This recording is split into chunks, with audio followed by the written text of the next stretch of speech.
Hey, Tony Gasson here, popping in with a video for the fellas today.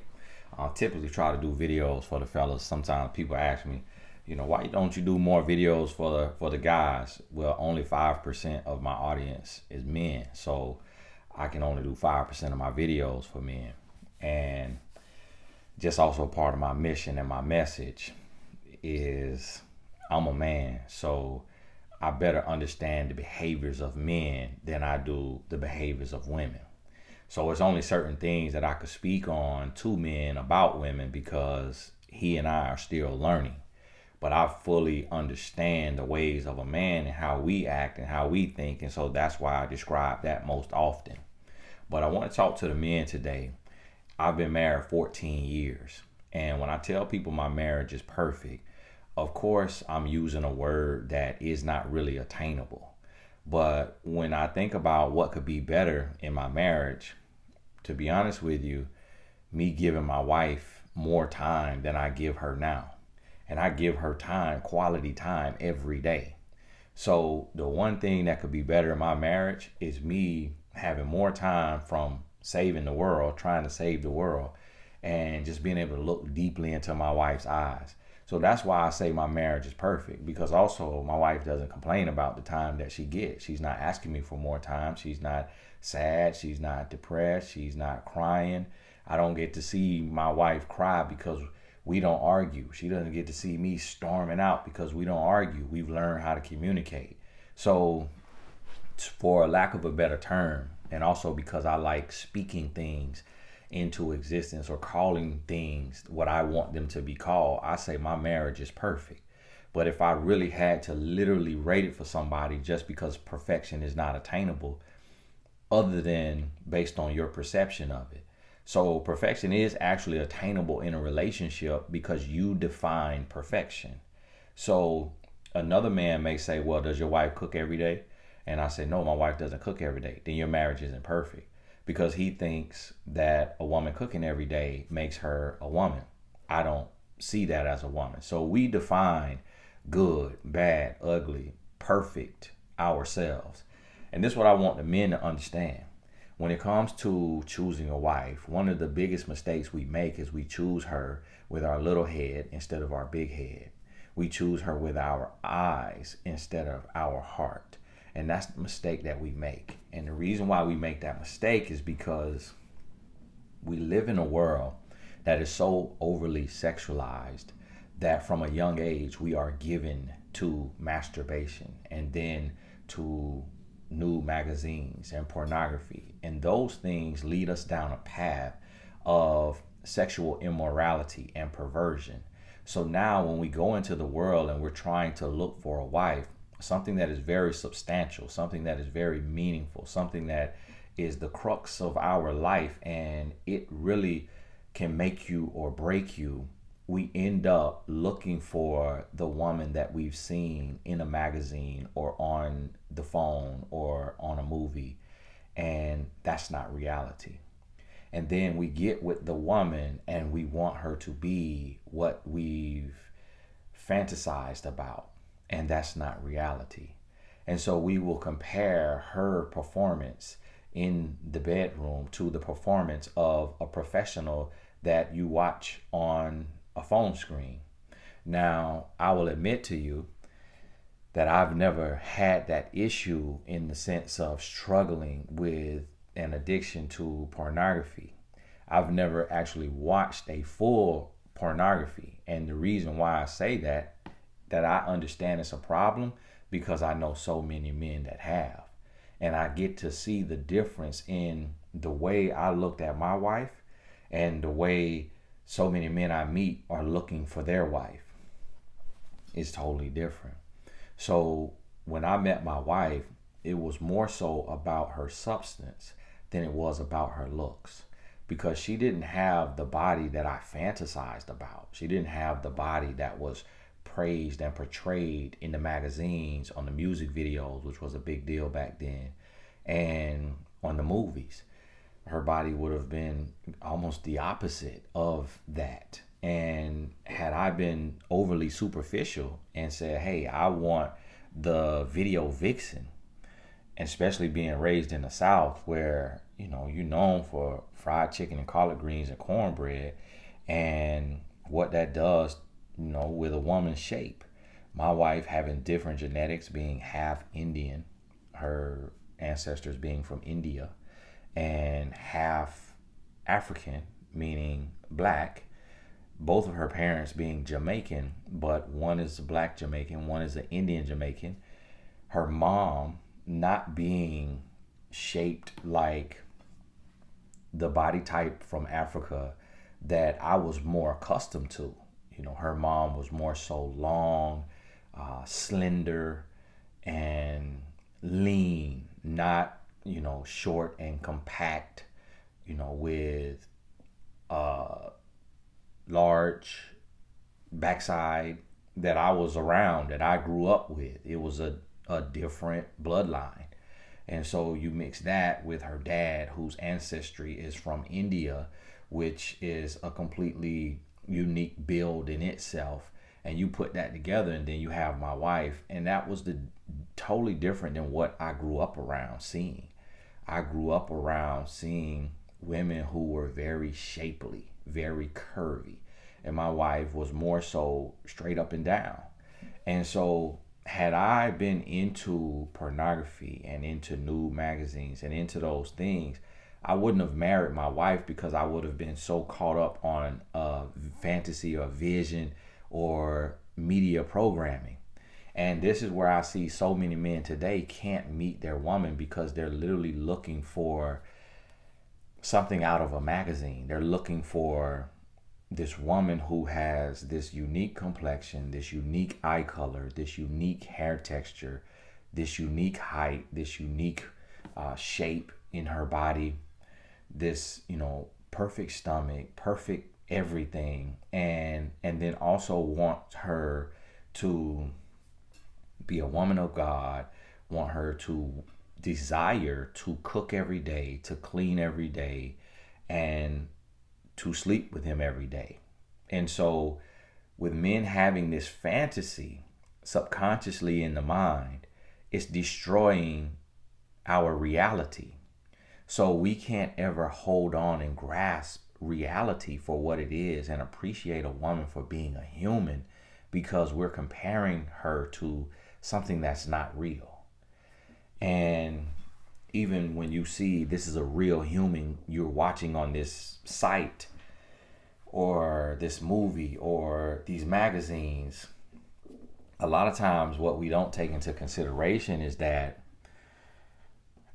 her breast may be augmented, her butt may be augmented. It may come from a doctor and not from her creator.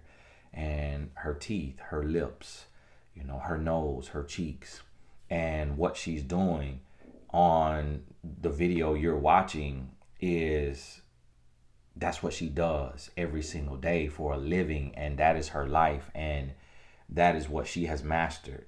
And I'm noticing that this perversion is destroying human connection, because it is increasing lust to a level that is unrealistic. And so now men are just so lust crazy and thirsty that a real connection that is much slower, it's much more bare, it's much more real, it's not glamorous the way the media portrays the women that it showcases to the men.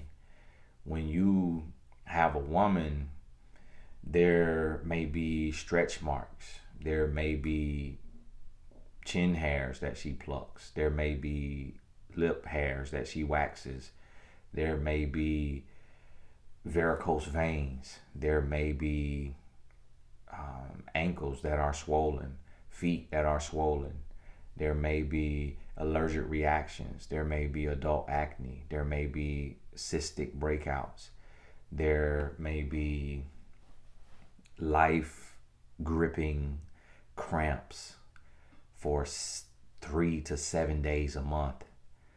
There's all kind of things that come with the reality of a woman.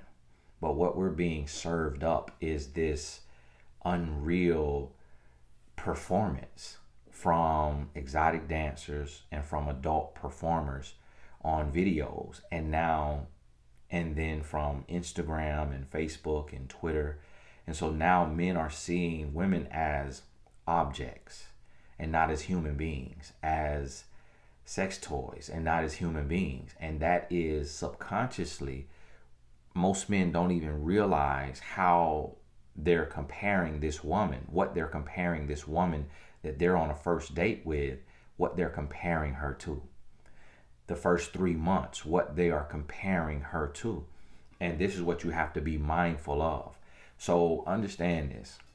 When you go into the world, you're going to see women, and one of the most important components in your life will be, how does she look?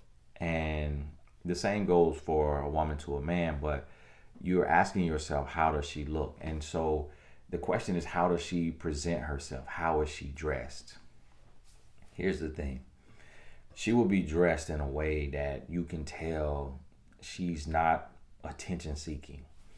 She's not trying to use her body as bait to lure men, because she understands men are visual creatures and horny beings a lot of times, and very lustful creatures. So she's not letting her butt cheeks hang out of the bottom of her shorts, and she's not letting her breasts hang out all out of her shirt, but she's dressed and she's going to be put together, of course, clean and neat. And it may be on trend, but it's going to be a look that says, appreciate my beauty, but respect my beauty. You can admire my beauty, but you have to respect my beauty. I am a gift that must be unwrapped. So you don't see the complete present and prize outside in public, because she's not showing everything. She is conservative to a degree that sends a statement that although she is confident and she can dress on trend, meaning whatever the fashion style is of today, she has picked the most classy version of it, and she is perfecting it in her own way. And even if she's dressed outdated and she's dressed in the fashion of her mother or her grandmother, she still is clean and presentable. And she's saying to you with her image that I'm not for sale and I'm not for display. She can be sexy while being sophisticated. She can be cute while being classy. She can be fine, or whatever you would term it, while still presenting herself in a way that you don't compare her to the exotic dancers you know, or to the adult film stars that you know, because her energy and her aura and the way she presents herself is totally different. So understand that, because that speaks to where her mind is. It speaks to her influences. It speaks to who she looks up to. So if a woman dresses closer to Michelle Obama, even when Michelle Obama is in street clothes, it may be form-fitting jeans and a long flowing shirt with a split on the side that comes all the way up to her hip bone, but it's not going all the way up to her bra. And you're not seeing her skin under her shirt, but yet this flowing ensemble that has a split in it, it gives you vibes of sophisticated sexy, but not the other S word, SLU, and a couple T's and a Y. It's not giving you that. And so you're like, this is fashionable, but it's respectable. Like, I can imagine, but it would require me getting to know this woman and building with her, to know her, to feel comfortable with her and have a relationship with her, for her to be mine. for me to know more. And that is essentially what she will represent. And this is something that we have to be mindful of. Now, when you see the way she promotes, in a sense, and she's not selling herself, but presenting herself. And when you see this and you approach her and you get to know her and you go on a first date, what you're going to realize about a wife on a first date is that she is healed. So she's not answering your questions with an attitude. She's not interrogating you. She's not looking at you like you're on the witness stand and she is asking you questions and she doesn't believe you and you have to prove yourself beyond a reasonable doubt, beyond a shadow of a doubt. And she's not defensive. So she doesn't debate with you. What you believe is what you believe. What she believes is what she believes. But she's not here to debate or to argue with you because she's mature on another level and she doesn't know you from a can of paint. So she's not going to waste her precious time arguing with you and debating with you about the ways of the world. She's going to know how to communicate and she's going to respect your views, your thoughts, and your opinions. And she may or may not share hers. If hers are opposing, she may not even share it. She just may take note of your views and your opinions and let you speak and continue to ask you questions and continue to listen to you. And the reason being is she is healed. She doesn't have anything to prove. She's not here to debate. She's not here to argue. She's not here to be defensive. She's not here to be a skeptic or a critic because she's still hurting from her last man that she was with or who broke her heart. She's taking the time to get new knowledge, to love herself again, to know who she is, to know what she brings to the table, and she's not entertaining foolishness. So if you dare ask her what she's bringing to the table, the look you get may be a look that makes you feel 2 inches tall because she's so healed and pure that she'd rather get up and walk away from your table than have you ask her what she brings to your table, because she represents who she is and what she is. And you'll know that just by having a conversation with her, and you won't, as a man, have to interrogate her, nor should you, because you should be healed and developed and a man on your own 2 feet and not listening to toxic masculinity and men who hate women and men who despise women because they could never get women, or they were overlooked by women, or they were mistreated by women. And even if you went through a season of that in your life, you have to heal from that and make sure you don't have resentment in your heart so that you can properly assess what is in front of you, this woman that you're talking to. But if you're still hurting and you're still broken and you're still bitter from your ex or exes or your life experiences, then you're going to misread this woman who could be a perfect wife. So understand that. The next thing that you're going to realize is she is centered. And what I mean by centered is, if you're a man of faith, she's a woman of faith. Your wife is a woman of faith. If you're a Christian, she's a Christian. She knows who she is, and she's comfortable in her skin. By being centered, she's not flying by the seat of her pants. So where the world says, hey, everyone's in an open relationship, she says, no, that's not a relationship to me. That's destruction. That's chaos. The world says everyone is having threesomes. She says no. The world says everyone goes to the strip club as a couple. She says no. She is centered. She has morals. She has values. And she's confident in those things. She doesn't wear it on her forehead. She's not holier than thou. And she's not acting all righteous. But when in conversation you realize she knows what she knows, and she's comfortable in what she knows, and she's comfortable in who she is.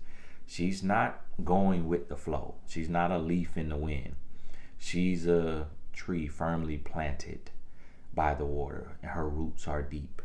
She stands firm, and she understands who she is, what she is, and why she is. So she is centered. What this represents is stability. She can definitely be the backbone to a body. So that's what you have to understand.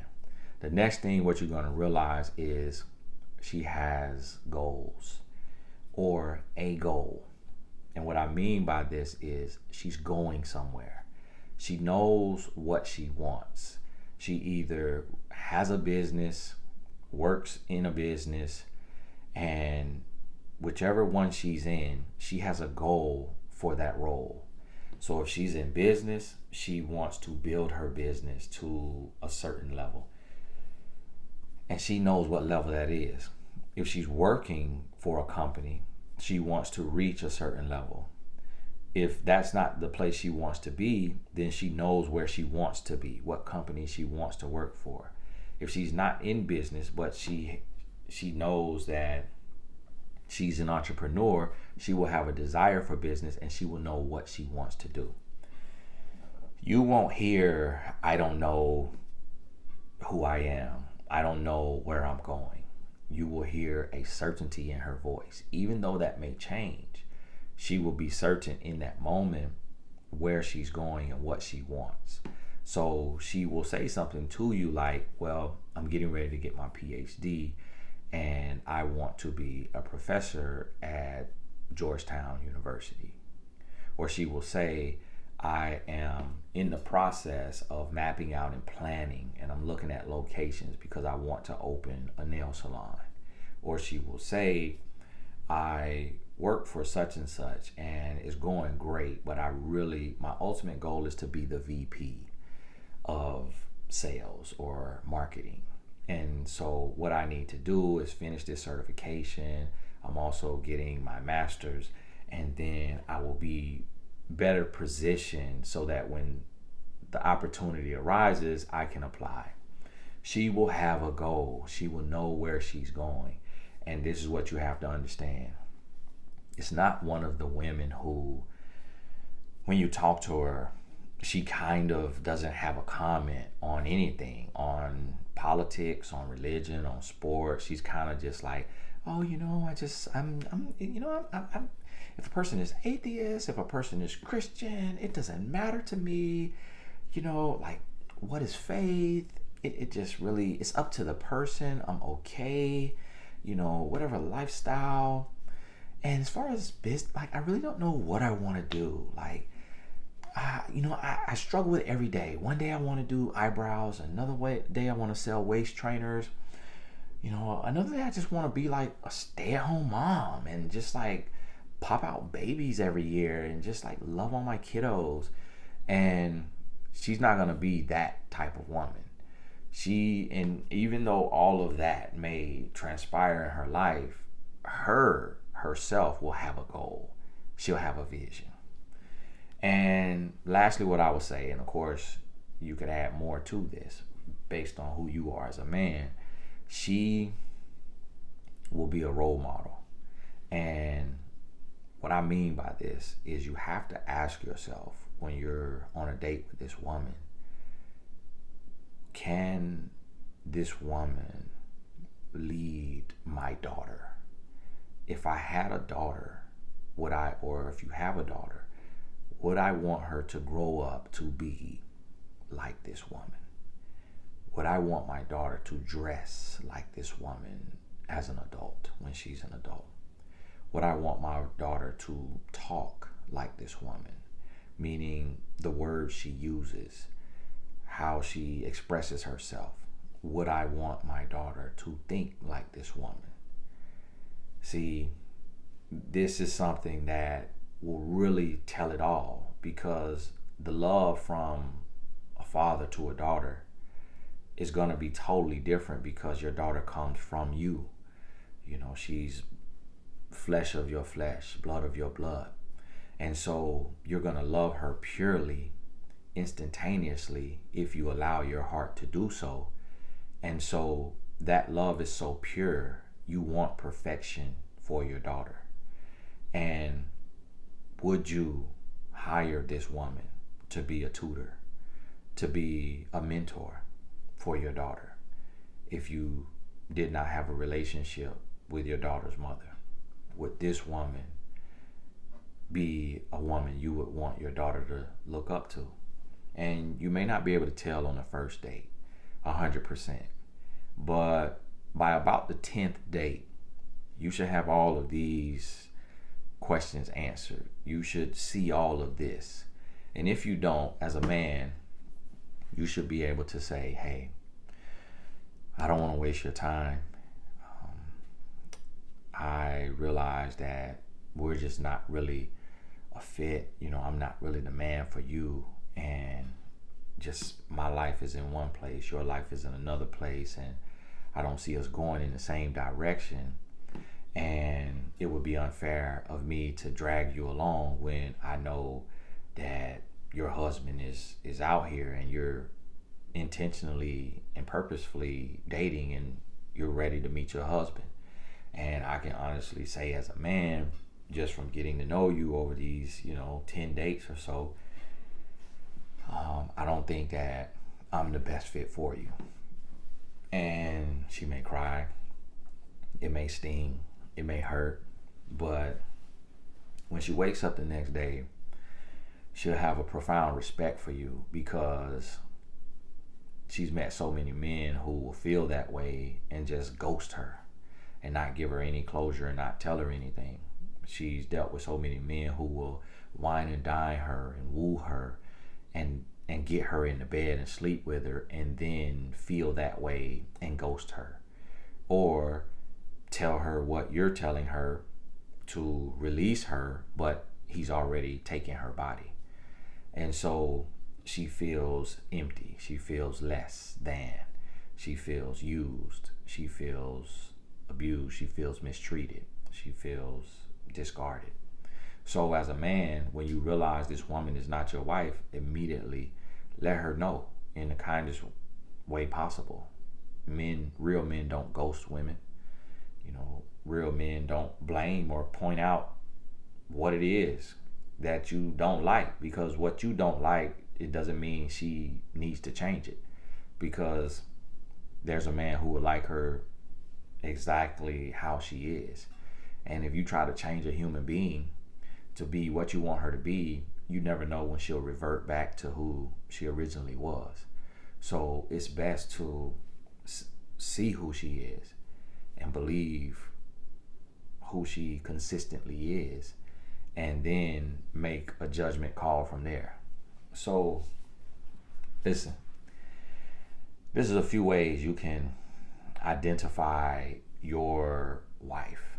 And having been married 14 years, my wife checked off all these boxes, and it has proven to work, because still to this day she's solid. Like, still to this day she is the woman that I met, because it's hard to fake these things.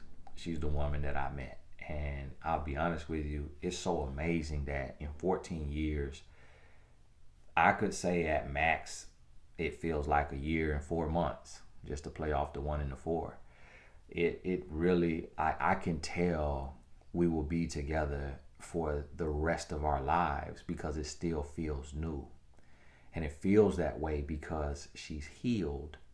Even though she was cheated on before me, even though she was taken advantage of, she was mistreated, she was abused, she was talked down to, she was called outside of her name, she went through everything a woman goes through, and lied to and left. She went through it all. But when she met me, she didn't bring that damage to me. She was healed and she was centered, and she was a role model. She wore jean skirts, but they weren't short. They weren't too short. They came to the middle of her thigh. She dressed according to, the fashion of that day, and she made it look good, but, her chest was never hanging all out, and her butt was never hanging all out. And I respected that. And I seen that, when you go to my wife's Instagram, you'll see how she carries herself. And she could show everything if she wanted to, you know. And she has a really nice shape that I love now. She actually, and the other thing is because I chose substance and not just a look, because I didn't walk away from her because her butt wasn't a certain size or her stomach wasn't washboard abs, because I didn't judge her superficially to the umpteenth degree. She actually, over the years, just became more and more beautiful. And everyone knows my wife now and say, "What are you talking about? Like, your wife is absolutely gorgeous." And yes, she is. But that's also what happens to a woman when she's in love, when she's taken care of, when she doesn't have to stress, when she doesn't have to worry, when she doesn't have to cry. I honestly, today when I look at my wife, I honestly don't recognize her as the same person that I met, because we were in a total different mindset, total different age, total different day. She had a completely different look, but her heart was the same. Her integrity, her character was the same. And she's not perfect, because no human is perfect, but she had the intangibles and she had everything that I could want in a woman when it comes to, can this woman be a role model for our kids? And we have two boys, but with the way she carries herself, with the strength she carries herself, I would want my sons to marry a woman that's like their mom, that's strong and centered and secure in who she wants to be in the world. And she doesn't let the world say, "Hey, you have to go get butt implants. Hey, you have to go do this to your face. Hey, you have to wear your hair like this. Hey, you have to, let the bottom of your butt cheeks hang out of your shorts and take a picture and post it on Instagram with your butt cheeks hanging out of your shorts. You have to let all of your cleavage hang out. You have to use your body as your bait to get attention from men."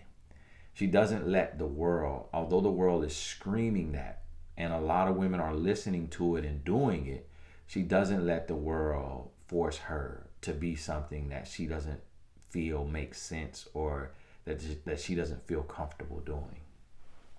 And so, as a man, you have to recognize and appreciate that when you see that in a woman, because that lets you know that she's a backbone, that she's strong, and that she can hold things together when you're not there, when you're on the road, when you're sick, when you're down and out, that she is strong enough to stand on her own 2 feet, and she still can be like a tree firmly planted by the water.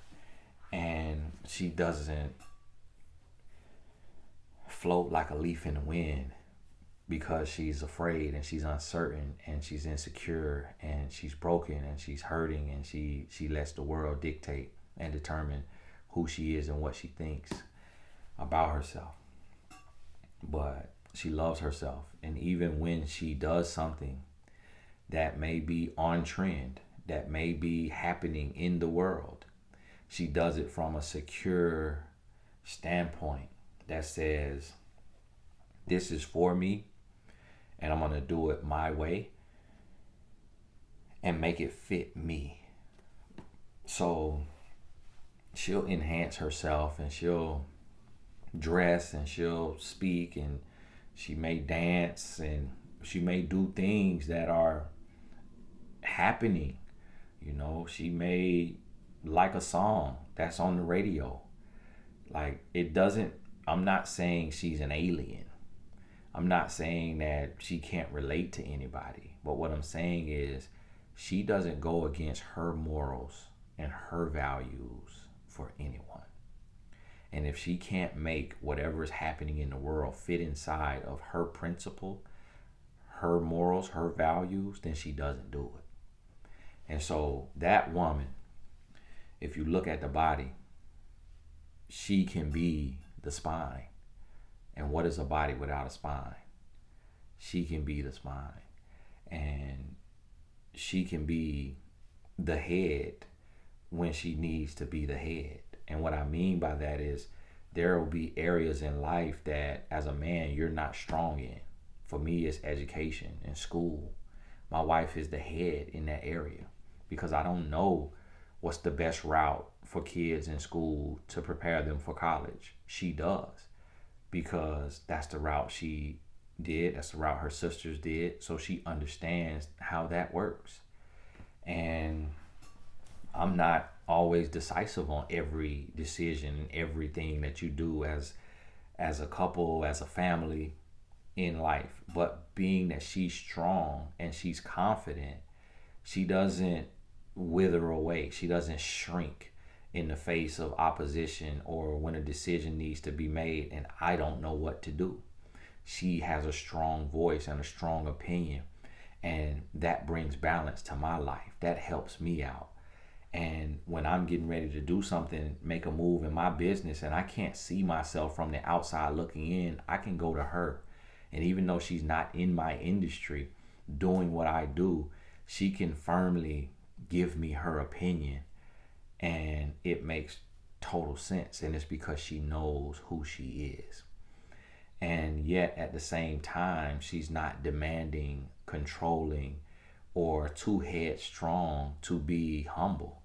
So if I ask her a question about my business and what I should do, and she gives me an answer, and I didn't fully explain or I don't agree with her answer, and I say, well, what about this and what about this?